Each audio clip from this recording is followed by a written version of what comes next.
almost looks like every equation can be solved. I can say x squared is equal to 2, solvable. X cube is equal to 2, solvable. X power 4 is equal to 2, solvable.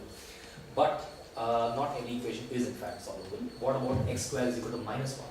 So what number when multiplied by itself equals minus 1? So we have a problem there. And that's where complex numbers come. And that's why they were invented. And now it turns out that you can actually solve every single algebraic problem with complex numbers. Do we stop here? No, we can go on forever. There are quaternions and all kinds of weird numbers dealing with infinity. We just stop here because this is about as far as you will get with most real life data. Complex numbers are quite real life, by the way, if you're dealing with electrical engineering. Who's doing the project on audio files? Okay. If you actually get it to the spectral analysis, you will be dealing more with complex numbers than with real numbers, because sound has a phase as well as a magnitude, and it obeys the laws of complex numbers almost. So these are the kinds of numbers. So if you have any of these kinds of numbers, then what sorts of averages should you take? If you're dealing with things that are not numbers, there's only one that you can possibly use, which is the mode.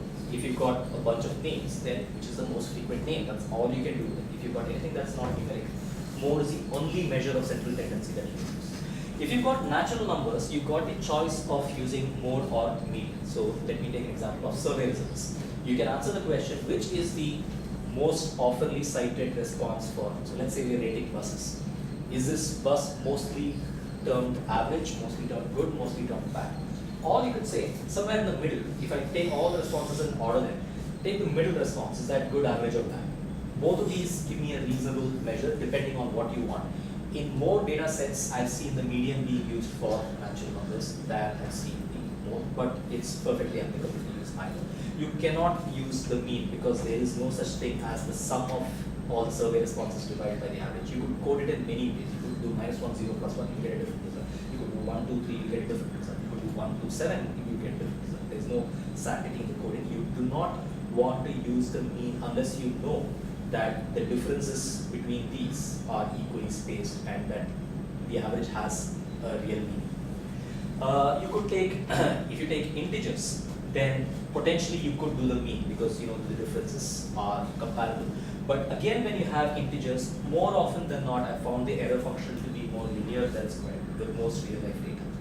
Similarly with rational numbers or real numbers, you very rarely will get rational numbers. You typically get real numbers which are bounded, which means you get numbers with decimals.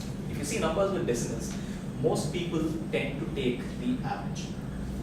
If there's one thing and only one thing that I want you to remember from this discussion, it is that more often than not, when you're using the word average, you probably mean median, not mean. When taking the average, be very, very careful. To begin with, average has a simple problem of outliers skewing. See, in a square error function, if you're very far from the base value, then you're likely to have an extremely skewed result towards that. If you remember our values here, we had this value of 10 sitting here, and the mean is the highest because it's got skewed very close to the 10, mainly because the error when you compare it with 10 is so high that the closer you get to 10, the less you minimize this asymptote. So if there are any outliers, then the mean goes very close to those outliers. It's like this fictitious country we were creating, and let's bring in Bill Gates into that country. You suddenly got the mean of that country going several orders of magnitude higher. It's not possibly representative. I mean, you don't want to make policy based on that.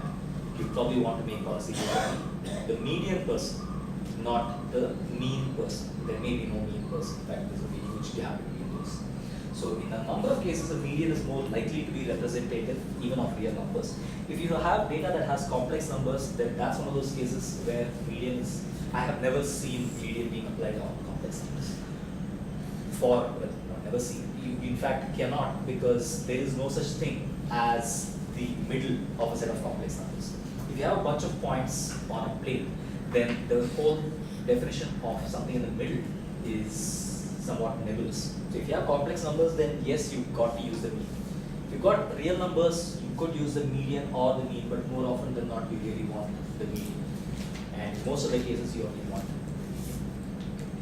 That's what I want to cover in the pre-lunch session. I'm going to skip some of the stuff. Sorry, three sessions, sorry. Yeah, but not so much. And the second half, we'll be talking about visual representations of various things.